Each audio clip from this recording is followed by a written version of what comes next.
In a world where news flies around every minute, you need the ability to relate and connect with what matters and stay up to date. Schengen Story Media News Echoes is Africans in diaspora and back home leading English news network, one of the most respected and trusted sources for news updates on current affairs as it affects global Africa.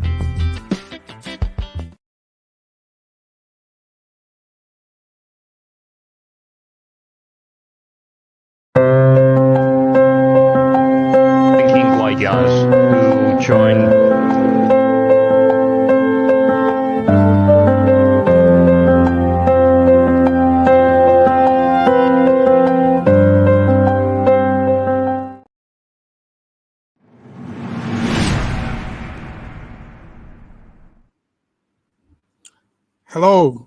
Hello viewers around the world. You are welcome to our program SSM News Echoes Monday Update with titled Between the Lines. Between the Lines, it's our Monday update, and what we do here is to, like you all know, we say news fly around every minute. So you need that ability to relate, connect with what matters, stay up to date, and that's what we do here in SSM Schengen Story Media.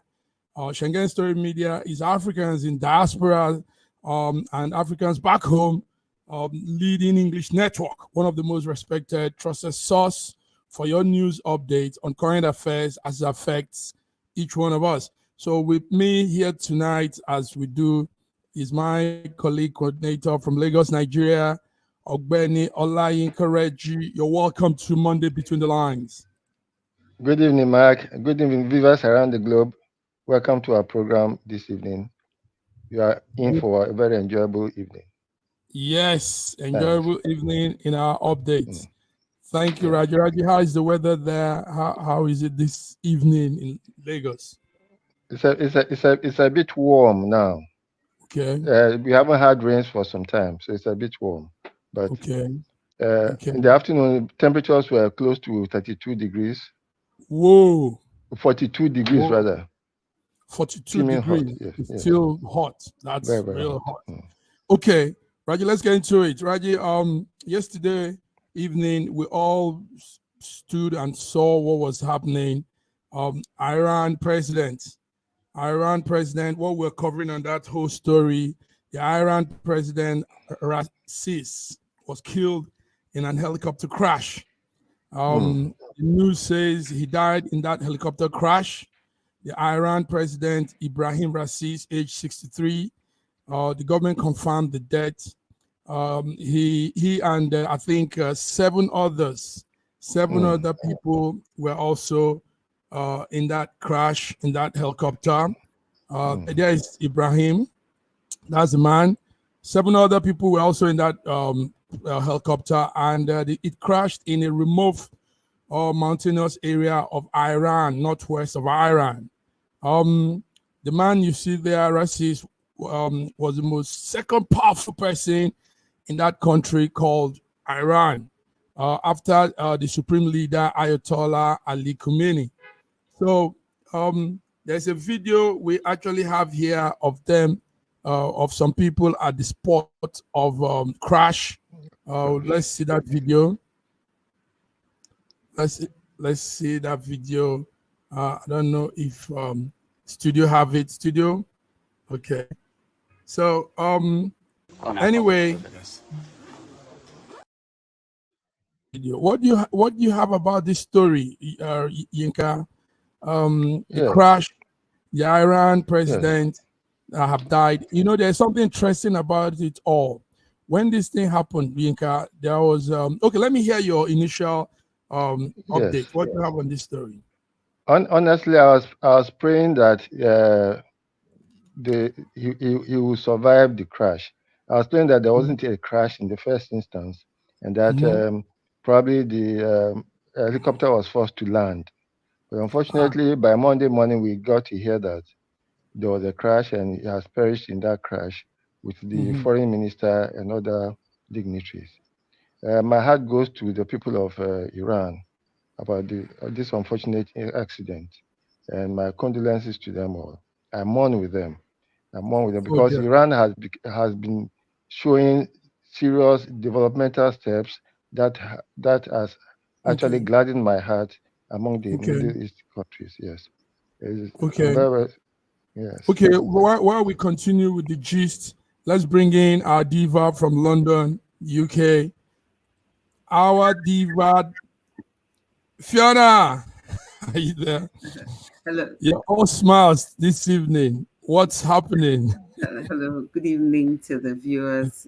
Good evening, Saraji, Mr. Mac. Yes. Good evening, F.N.A.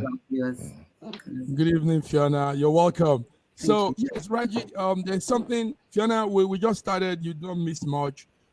It's the Iran situation, the Iran tragedy, where the president Ibrahim Raisi died in a helicopter crash. 63-year-old man, second most powerful person in that Islamic Republic after the Ayatollah Ali Khamenei. He died also alongside with 7 other people, 7 other officials in that mountainous area of Iran. Now, gentlemen, listen to this. While we were all talking about the death, the streets of Iran had some people celebrating, Raji. Some people were celebrating the death of the man, Raisi.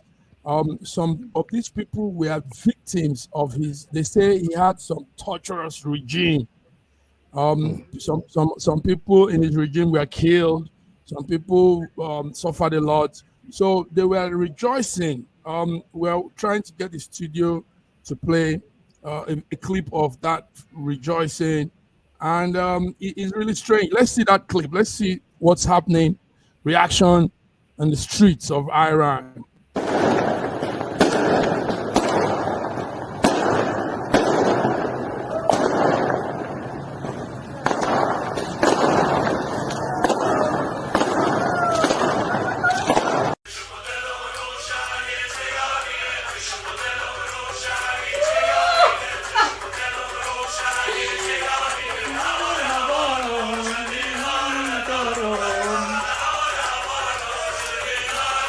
So what you're seeing is people dancing, and all of this was happening as of last night to this morning in Iran. با همین چمدونا برمیگردیم. اینا اون عکسایی که گفته بودم. Like I said earlier, some of these people said, we found out from our investigation, these are people that actually had some not too pleasant experience on that racist regime. They said families were killed, some fathers were tortured to death, and some not very good stories. So imagine somebody has passed on and you're celebrating. I mean, fireworks, boom, boom, boom, everywhere. F.N.A, are you following the Iran situation? I'm kind of following it, kind of not following it. So I wasn't really aware of the extent to which the celebrations were going on. I mean, first of all, of course, we mustn't forget that a certain number of people have died. So, of course, you know, it's important that, you know, whatever is happening, that, you know, we understand that they will have families and people who may not necessarily behave in the way they do. So, you know, of course, we always think about them at these kind of times. Unfortunately, his regime has been responsible for deaths of thousands, well, believed to be responsible for deaths of over 30,000 people. So I think I understand the sentiment of some of the people on ground as to what's happened. You know, you cannot live like that and expect that when the passage of your time is complete, that people will not celebrate. So, you know, I don't live in Iran. I don't know what the situation is like there, but you know, from everything that I've ever read and heard, and my Abu's ex was from there, and the kind of experience she had one time she went back there. I you know, it's not the easiest place to live in. So I understand why, you know, some of the populists are celebrating, and for all the 30,000 people that I've mentioned, I'm sure that their families also have, you know, not good sad feelings. Yeah. Thank you, F.N.A. Thank you. Raji, you just Yes. said Iran was coming up doing well economically, and you said, and this was happening under Raisi's regime. But Yes. when even if you're doing well economically and your people are tortured, people are not living the life God has given them to live, living like slaves in their own father's land, killed, and all kinds of things happening to them. What does progress have to do with people's freedom, with people's lives? Everything is relative. Everything is relative.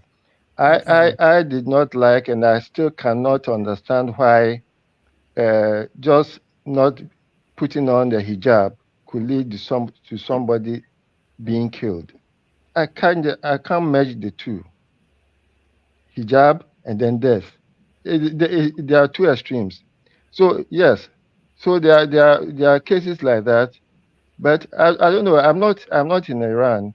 I have no relationship with Iran. But what I read about it, I'm particularly not happy about the killings just because a lady did not put on a hijab.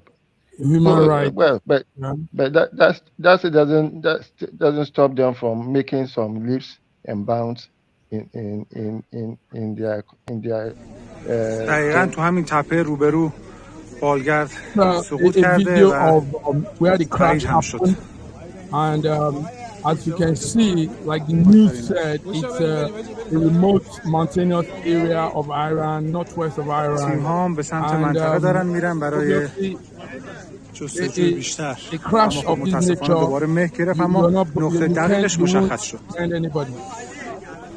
You won't find anybody. Speak to that. Can I just speak to that? I think one of the things is that I think everybody knows how I feel about helicopters, right? So I think I've talked about it before. Yes. So already I have big issues with helicopters. But I also understand that this helicopter is probably 40 to 50 years old. And I also understand that some of the Iranians are saying, well, this is America's fault, because of sanctions, they've not been able to upgrade their fleet and all this. So I expect that this is not really the end of a situation. I suspect that actually this is going to be the beginning of an even bigger situation, because I think there are going to be cells of people pro and anti that are going to start springing up.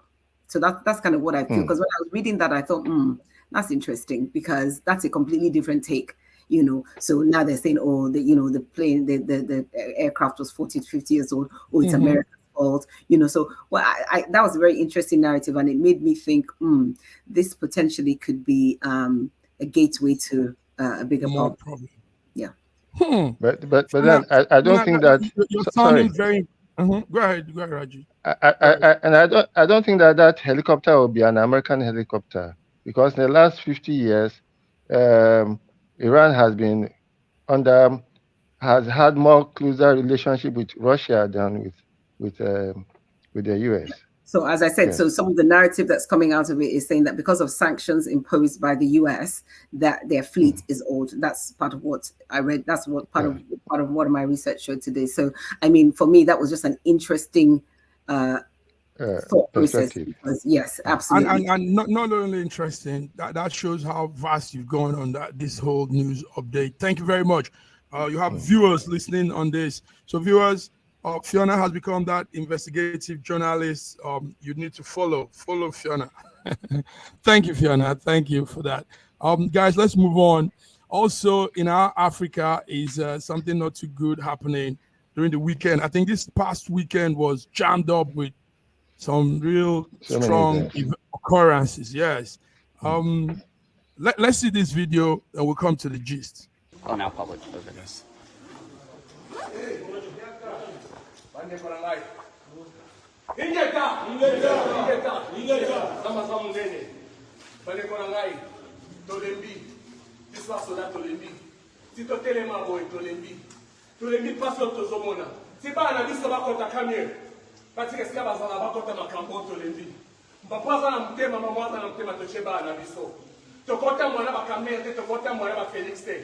basali kuzoba mina kata mboka na biso ingeta ngwana ngai okozola ngai nzamba sa solo nzamba reka kosa ate tona mkana mboka sika tokoli na diaspora tokoli. Okay, let's make it short. What you're seeing there is how it played out. This was the initial movement. From there, they went in to attempt that coup foiled. Now we're talking about DR Congo. DR Congo is that Democratic Republic of Congo, as it's called. Also could be called Congo Kinshasa. It's yesterday had the man you see there talking is an American based Congolese. Well, he came back to run this coup with the son. That's the son there you see. And what they were doing was to run against the autocratic government of Felix Tshisekedi. That's the president of Congo. Malanga, that man that is talking, viewers, he came all the way back from America. He's a refugee in America. He's been a refugee. He took the refugee status in 1998. And he said his country is not properly, is being run by autocrats. That's the Felix, the president. So he came back with his son. Now that man is late. That man is dead. Malanga is late, Christiana Malanga, and the son is being held now. The son also had with him an American partner, but the United States Embassy in Congo said they have nothing to do with that coup. So, gentlemen, that's what we're seeing in Congo. One American was shot dead, and the other one is still alive with Malanga's son. Malanga's son is called Marcel. That's the fair young man that was standing next to the father, Christian Malanga. Guys, what is this whole thing? I know you follow this gist, Raji. So that's yes. Christian Malanga. That's the man there. And that's the American also that is being held now. And this is Malanga's son. He's also being held. Sadly, he saw the father being killed. The father was shot at and killed. And that's also Marcel when he was back in school, his school days, playing game. And this is the father and the son standing together some years back. All these pictures is coming from the son's Instagram. And the video, the coup itself, that video we just saw was live played on Facebook Live. So that's why we could have that clip. So, guys, Raji, you follow African politics and geopolitical. Yes. What happened in Congo yesterday? I think that was a joke, a bloody joke. Because looking at him and actually trying to ginger up his people. How many people were with him? They are not up to 40, and are they going to take over the Republic of Congo with such a ragtag collection of people, very, very unserious people? Unfortunately, you see, the history of Congo is so unfortunate. Congo is easily the richest country in the world. There's nothing that Congo does not have that the world does not need, from coltan to lithium to almost anything. Yes. Everything that Congo has. Unfortunately, most of the activities just happen around Kinshasa. The rest of the country, more than 80% of the country, is under some kind of control by militants or maybe Rwanda has taken part of Congo and is mining Congolese minerals. Nice. Burundi is doing its own, and it's very unfortunate. And the people are in such poverty. From the days of Leopold, when Leopold of Belgium took Congo as his own colony, up to today, more than 20 million people have perished. Oh. The first genocide that happened, which the world is not talking about, happened in Congo under Leopold. where more than 20 million Africans were killed. Most of them had their hands amputated because they could not fill the quota of whatever it was that was given to them. You know, the case of Congo is so sad, and America's involvement in Congo has always made the Congolese issue very difficult to solve. Up to the point that when Congo got its independence, Lumumba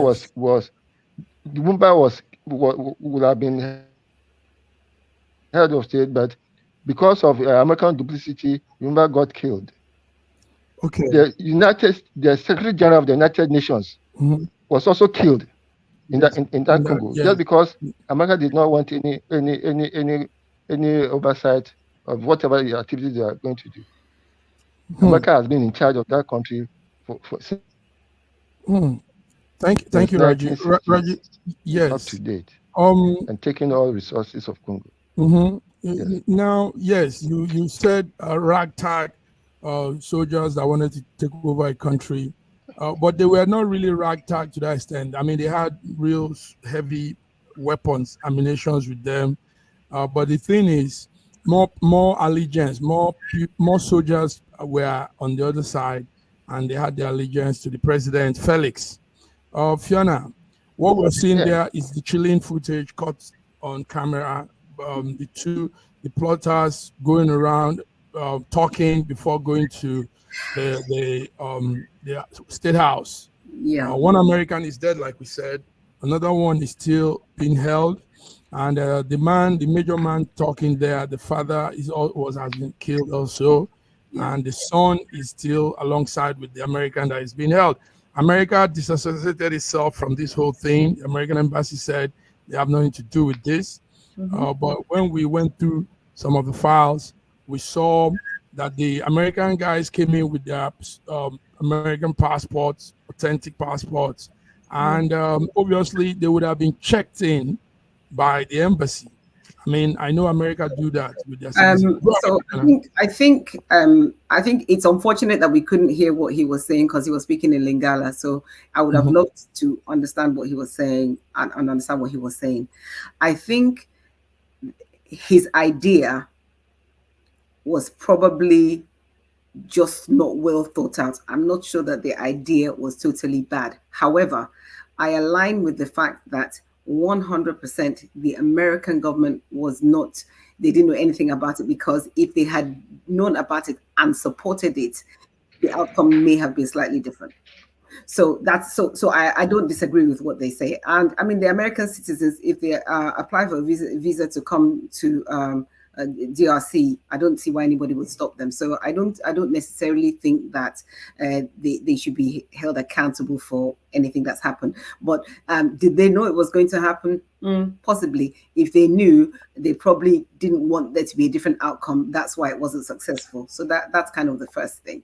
I think Saraji has talked about just how important the resources that the DRC has that occur naturally are, and it's unfortunate that the majority of the population are living in the way that they're living. Do we want to see changes across the board in different African countries? Absolutely, 100% we do. Sometimes trying to do things democratically and via elections, sometimes that sort of stuff just doesn't work because of the way we're strong-armed. So it's unfortunate, it's the loss of yet another life, in a fight for freedom, and we just have to keep going. They're American citizens, so I don't know what the next step will be. I know that America is dissociating themselves from what's happened, but I'm sure there'll be something. I think they've said something about they'll face the full extent of the law as far as America is concerned. So we just have to watch this space and see, really. Wow, Fiona, another good take, good view. Before we go on, let's bring in our man, Dr. Godwin Ibe, Moscow, Russia, chairman for the NIDO community. Godwin, how are you this Monday? Oh, I'm good, thank you. And how are you? I'm well. Thank you for having me. Thank you, viewers, for tuning in. Yes, Yeah. and we have some viewers here with us. I saw your real-time input on some of the news going on today. A lot of things have been bombing every corner. Now we're talking on Congo. Reggie said some real nice things, and Fiona has cropped it up. Yes, guys, Congo, to me, I believe, Reggie, like you said, I think Congo is the richest country in the world in terms of deposits, minerals, and all these precious things that everybody's looking for. Congo has it all. Godwin, Congo went through a strong shake-up yesterday, a foiled coup. The man involved is dead now. His son is being held, and some Americans are all being held with him. And what will you say about the regime? They said one of the things the video was saying, Fiona, is the regime of Felix is autocratic. It's autocratic. That was one of the reasons our man Malenga, that is dead now, Malenga was saying. Godwin, were you monitoring from your corner Congo, our beautiful Congo? Yes, it's no secret here that Congo is one of the richest in natural resources. But if countries were really rich based on natural resources, then we wouldn't be speaking about it right now. Highlighting the iron. But it's ironical that one of the richest in terms of natural deposits, but one of the poorest also in the world. It's very sad to see this kind of coup d'etat happening, but they all seem to be pointing to one particular party every single time, and that's I hope that's not true this time around, as Fiona has tried to point out. I hope, but it's not good for the world if destabilization forces or state actors are destabilization forces in all parts of the world. It only takes to the interests of two great powers to misalign, and there will be another conflict hotbed. This is just the tip of the iceberg, because the coup d'etat is like 1 person change of government. But if a particular strong geopolitical power feels wronged about it, then they will definitely try through asymmetric means first of all, before symmetric means, to try to, and that's just beginning of another conflict zone. So we really hope that people be allowed to self-determine themselves and solve their political problems locally. We don't need more immigration and emigration from all centers of the world, and all leads to Europe and then the United States. Thank you, guys. Thank you, guys. Let's go on a small break. We'll be back. More juicy stuff. Like we do here, viewers. It's between the lines. When we bring an issue, we put it out and look at some hidden ciphers in it. So let's come back, guys. Thank you. Thinking like us, who join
Yes, Between the Lines. You're welcome, viewers. We are back here Monday, 28th of May, 2024.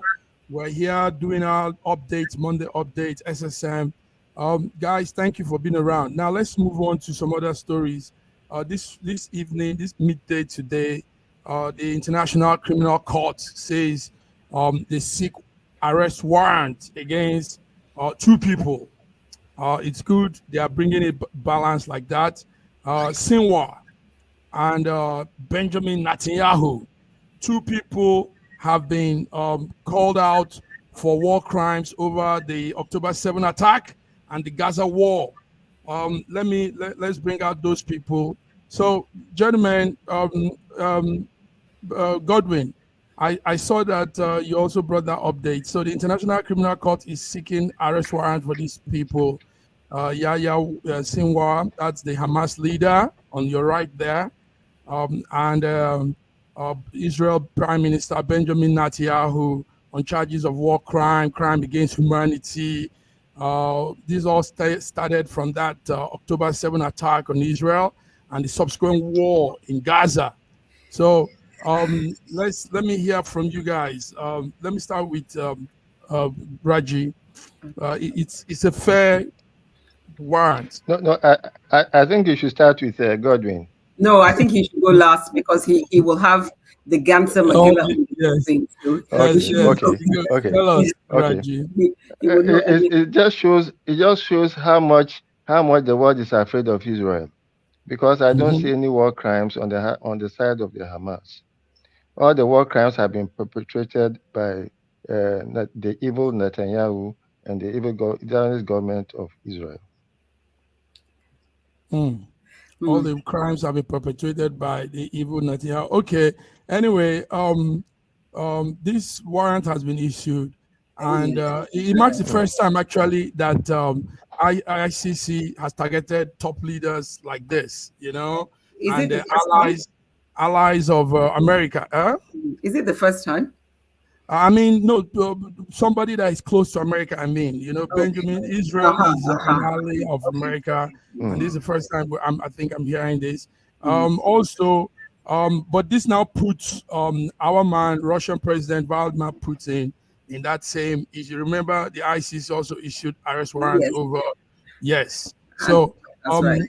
F.N.A, let's hear you. What do you think? Yeah, so I mean, just to speak to that point, and I think that there's also a Russian arrest warrant out for him. So I mean, it's whatever. So I mean, Karim Khan is known for his human rights space, in terms of law, in terms of legalese, in terms of all these things. So he's extremely well established, and obviously with his current role in the ICC, he's phenomenal in terms of human relations when it comes to what is right. I don't understand what this whole thing is, because I know there's been so many times where he has said, oh, we're going to charge this person, this group of people and everything, and it all just falls apart. And I feel that this is just going to be another case where nothing is really going to happen. So I don't really know. That's how I feel. I just feel, I just feel that it's almost borderline toothless at this point. That's how I feel. Yeah, that's what. That's how you feel. Okay. So anyway, it adds to the list. Vladimir Putin, Benjamin Netanyahu. Sorry, can I just make a point? Go ahead. You said you don't want to. Now we want to. Can I just make one point?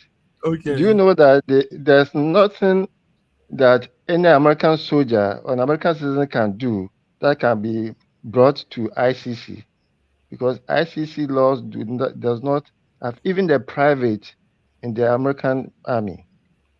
So I don't see how they got the guts to actually issue an arrest warrant on Putin. Okay. Yes, arrest warrant also was on Putin, and the panel of ICC judges will now consider, it's still a warrant. So the ICC judges will also have to consider the application for those arrest warrants. So it's not like it's a final decision. So Godwin, you sent in that news also. What's your take on this? Well, the devil is in the details. Anyway, it's clear that the ICC press, let me say their press department, is just flirting. That's what they are doing, flirting. Yes, that's what they are doing, because they are trying to say that they can be just, but not necessarily. Because when it comes to the end of the like in Nigeria, we say last. At the end of the whole flirting and everything, there will be no arrest warrant released exactly. Thank you. For Israel. That's it. Because the judges because the judges don't want they don't want the helicopter to crash. Exactly. Many of them use private jet. They don't want it to they don't want the transponders to be off mid-flight. Oh, and exactly. Then they're just afraid. Yeah, they don't want visas to be, time for their children. Yes, they want their children to study, and some of them, the money that they have stolen and they have used to hold them in their neck, exactly, hold them hostage, blackmail. They don't want to go back in the past to bring out skeletons from the closet. They think like at its past, it's better left that way. So they are basically flirting, but we all know that it's because of the fear of the US and the fact that they mentioned Hamas leader. Well, honestly, the October 7 was horrible. I've condemned it openly. I also condemned the occupation, and I refuse to take sides in this matter clearly. But it is clear that the loss of civilian lives getting to over 40,000 is certainly a war crime, and the International Criminal Court, all the cases that was raised by the Israel, the South African legal team, established that there were war crimes being committed. Even the US has said that Israel has to stop that. Yeah, so I think they are just flirting, and it's very sad and unfortunate. Thank you very much. Sorry, Gordon, can I ask a question? It's okay. Let's move on. I just want to ask a question. Was there any case brought against the Hamas person? Don't worry. It's okay. Let's go on to some other thing also within. The court today dismissed Nnamdi Kanu's fresh bail request, and they removed. They dismissed it. So let's take a clip of the action at court today, and we'll talk. You said here, my lord, that the defendant has now applied for bail. Now, as I've said earlier, bail is a discretion of the court, taking into consideration all the conditions laid down in Muhammad Abacha v. State. At this stage, I am of the opinion that to make or take a stand on the bail application without first hearing and determining the issue that is glaring in the face, which is the absence of the defendant from the court since 25th of April 2017 until he was produced on the 29th of June. My lord, which was exactly what the Supreme Court did. Gentlemen, that small clip on what happened today. The judge said that they've dismissed all of that fresh bail requests. That's Justice Binta Nyako of the Federal High Court in Abuja. Now, my take is this: that was Kanu representing himself, Do we want to go through all of this again, all over again? When the initial court ruling was said to let this man go, I mean, what's happening here? Raji, tell us your what's happening? Right. What I would have wanted was for the case to go on, because there's no way that Kanu will be given another bail because the last time he was given bail, he jumped bail. Bail, exactly. And so historically, why is he asking for bail again? Let them go through the case instead of asking for a bail. Let a case Let them go instead on of with the case. asking, let them go on with the case. Asking for a bail. Fiona, you said exactly, but take note that he jumped bail, yes, earlier, yes, and escaped out of the country. But he went through the process when they brought him back, and the judges all said he has no case. There's nothing they found in him. I mean, they said that. You guys remember. So why are we going through the process all over again? All this whole our man said hula baloo, bulu blah. Fiona, why are we going through the same hulu?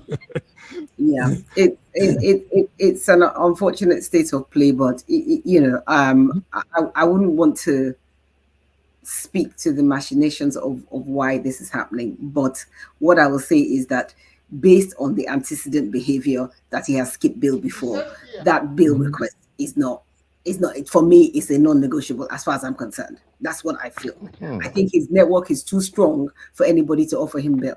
So I don't know. So for me, that we're talking about the application for bail. We're not talking about the fact that we're going around in circles. We're saying that the application for bail was dismissed, and I stand with that response based on the antecedent behavior.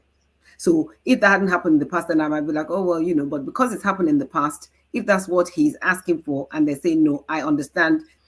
I understand what the equity is and say no. So that part I agree with. Should we be going through the rigmarole and hula baloo again? I suppose there are going to be different viewpoints on that. Yes. Okay. And at this time, Nigeria needs all the money it needs to finish that coastal road. So they will not be putting funds after chasing Kanu all over the country again. Now, also, gentlemen, Godwin, before you come in, I was saying this earlier to some friends, some media friends, when we talked about this. I said, also, our man, the IPOB leader, representing himself and looking a little too tough. He's trying to really show that he knows the law, he's right and all that. Do you think that will help him at this point in time, or why not he stays calm? Really be on the begging side, on the forgive me side. I don't know. Godwin, what do you think? Because it's sad we're going through this again. Well, you were kind of thinking what I was thinking, yeah? You are arguing a case without leverage, lots of leverage. Irrespective of what the court does, there will be no consequences. You cannot enforce the consequences on them. So you are basically at their mercy. So the tone is it was not the best. And he should have been represented by a lawyer who could, say those things better with a more calmer demeanor while passing across the points. Secondly, it goes to show, because he has dual citizenship as is alleged, United Kingdom and Nigeria. It goes to show how geopolitics and national interests can supersede consular assistance. And we saw the case in how sometimes optics can even supersede consular assistance. We saw the case when the US, for example, was trying to negotiate the release of their 2 citizens from Russia. And they negotiated the release of basketball player Brittany Griner in place of US Marine soldier Paul Whelan. Just because she ticked the boxes and being, I don't know, all the woke boxes or whatever. But it seemed so queer, so out of this world, so interplanetary, decision. But yeah, we can see the same. Not just the Nigerians are treating him the way they want. We also see the UK being absolutely mum about their citizens. So yeah, it just shows how lots of interest, double standards in the world, and how national interest geopolitics even supersede consular assistance and legal logic. Let me put it this way. I think it's a bad, This you put well. He needs to have he needs to change the presentation. He needs to come calmer. Yes, nice one, Godwin. Guys, let's move on. Thank you very much for that. Thank you. Let's move on to other issues too. This morning also we had our former president, Nigerian former president, Jonathan Goodluck Jonathan, making real loud noise and saying he needs a truce in Rivers State politics crisis. He's asking the governor, the sitting governor Fubara, and the former governor Wike to please work together and stop this whole thing. So, guys, don't you think it's something worth saying? I mean, yes, they need to calm down. Huh? Go ahead. Yes. So yes, they need to calm down. I agree. I align with that. Because I think we talked about this last week, and we talked about how the people of Rivers State are the ones that are feeling. They say when two elephants are fighting. So it's the people of Rivers State that are really feeling this. However, what does it mean that a governor who has left office already should be working in partnership with the governor that's sitting, if the governor that's sitting is ready to work on his own? What exactly does that, what is the narrative, and what does that speak to? That lends itself to a very, very different arrangement, which then means that if we have an outgoing governor, by definition, he is now operating some kind of coercive control on the new governor. Surely this is not, surely this is not right. And I've spoken to so many people in the space. Sim Fubara, he's an ingrate, blah blah blah. He's going to really suffer it. And I'm thinking to myself, so is it that this man will not be allowed to just rule in peace? Is that what we're saying? Because what should be happening is people should be saying, listen, you're managing the FCT, so can you just busy yourself with that and let's yourself with River State? So to me, absolutely, I agree there should be peace. Of course, that's what I want for River State more than anything. But I think we also have to look at the unsaid things, the things that are not being said. And that's something that really needs to be explored properly. That is this what we're dealing with? Because if that's the case, then what are we doing? What are we actually doing?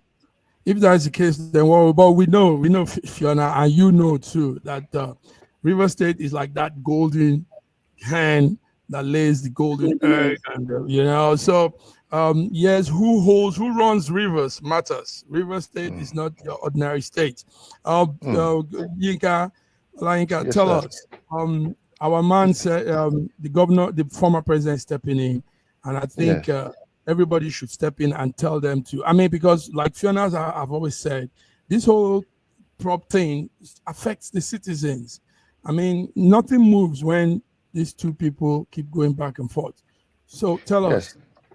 I think if those who are intervening in the process are supposed to be good people, they will talk to Wike to lay off.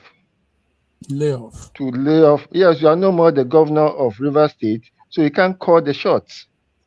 Okay. And historically, I think it's just karma catching up with Wike, because he did worse to those who brought him to power. Oh. He did worse. He essentially decimated whatever Amechi had. In fact, there was no PDP principal who did not get the bad end of Wike's tongue, especially after he has drunk his $10,000 whiskey. He talks anyhow. I think it should be reined in rather than looking for peace. talk to him to lay off. You are no more the governor of River State, and whatever you thought you had as structure, you do not have it anymore. Things have shifted. Things have shifted. Godwin, have things really shifted? Because Wike still has his eyes on the presidency, probably 2027, and he needs to keep those structure he laid in Rivers. That's what he needs to take up when he's climbing up again. So having control over River State matters to him. Godwin, tell us, what do you think about this? Well, the first thing I'll say is there's a power vacuum. Mm-hmm. When you have a strong leader, you usually don't have those kind of vacuums. I'll give you an example. We know in Russia we have a strong president who is loved by the people. You would never see two government officials in public, exchanging words, not to talk of this kind of thing. Similarly, you see it in any place where there isn't a power vacuum, where there's a real hierarchy and whoever is leading really paying attention to what's going on in the regions. Secondly, it's about Nigerians who are supporting this division, choosing sides, or maybe do I say the wrong side, not being too used to mediocrity. Like when you've been out of the country, for example, you see how things work. You see how you look at things in Nigeria and you wonder, are we under sanctions? No, we are not under sanctions. There are countries that have 14 rounds of sanctions. Yes. Like Russia from EU. And they're surviving. And living pretty well. Economy is growing. They have basket world of the world and energy world, basket of the world. You begin to when you get too used to mediocrity, you begin to wonder if this is our problem, if this is what we should be misplaced priority, if this is what we should be spending time and resources in, rather than really pushing ourselves up to being the real giant of Africa. I recall that Dangote today, I posted it somewhere, I think, complained about requiring 35 visas to travel all around Africa. While with a French passport, you can easily go around Africa. It's much easier to travel around Africa than to be in Nigeria and trying to, Yes, it's really misplaced priorities. I think we're going to come on that issue. That's a very serious issue that we should also be putting out here. Open borders and traveling privileges and all that. I mean, I don't know who did that to Africans, and it's time for them to stop that. I know Kenya is opening its border now. Rwanda and some of these countries are trying to do that. So we're going to come on that, Godwin. Thank you very much. Guys, let's move on. Our time is almost up. But there is this news that came in that concerns, I felt like, yes, it's a good one. Abuja in Nigeria, capital city, Abuja will be having an international carnival soon, sometime in June. The Minister of Culture said this, Masawa. She said this, she affirmed that the Abuja Carnival, the aim is to promote global cultural promotion and also bring business to Nigeria and all that. Anyway, why I'm saying this is because we've always talked about tourism, how to boost, scale up our tourism sector, anything that we could do. And this looks like a good one coming in June. So in June, there will be that activity in Abuja. So those of you that probably want to travel, yes, do your research and go. And I think Calabar is also gearing up. I think it's November. I don't think it's November, not June. November, November. Calabar is also gearing up, yes. Yes, I heard the Calabar Carnival is coming up again. That's nice. Okay, guys, let's look at something again that the Europeans are doing to boost their own tourism and culture. And Raji said something earlier on. See this, guys, watch this. Right now it is night, couple of guys gathering outside of the main street. I think it's O'Connell Street. This is where these camps are set up. Same thing set up in Dublin as well. So as you can see, people are there saying hi to the people here in New York City. Everyone's saying each other hi because they have a camera right there. Exact same thing installed at Dublin, Ireland as well. It's such a cool thing. A lot of people are like coming. It's such a cool thing. Now, to make it easy, it's called the portal. It was launched on May 8th, and it's an arrangement where people meet themselves between two countries. It was created by the artist, and the founder is a Lithuanian. Lithuania is in Europe. Now, what that thing does, it provides window, real-time window, like you're watching real event on your, on the mirror between two locations, allowing the people to meet outside, their circle, beautiful arrangement. So they started with New York, and New York had a mirror with Dublin. So people in Dublin were seeing people in New York real time. And the plan will be, we're going around Europe, we'll be coming to also Western Europe, Italy, Spain, and all these countries. Will be seeing, real-time events with other countries. So I think it's a beautiful thing. Now, why I'm bringing this up is Raji said something interesting earlier on. Raji, let's hear what you said. Yes, I said my great-grandfather used to talk to his children by just looking into a pot of water, and you could see them and talk to them. It was we love that technology, but what Raji is telling you is that Africa actually had this invention. Yeah, the portal before. The portal. So we look into mirrors, we look into crystal ball, we look into water. A pot of water, and then a calabash of water, and then. I don't really. Sorry. I'm a bit of a realist and whatever. I don't really understand I don't know why there's a big now. Don't get me wrong. Very cute, whatever. I don't really understand what this is, to be honest, and why. Because I've got absolutely no desire to stand outside and look at a bunch of people in Times Square. So I'm curious. I want to understand.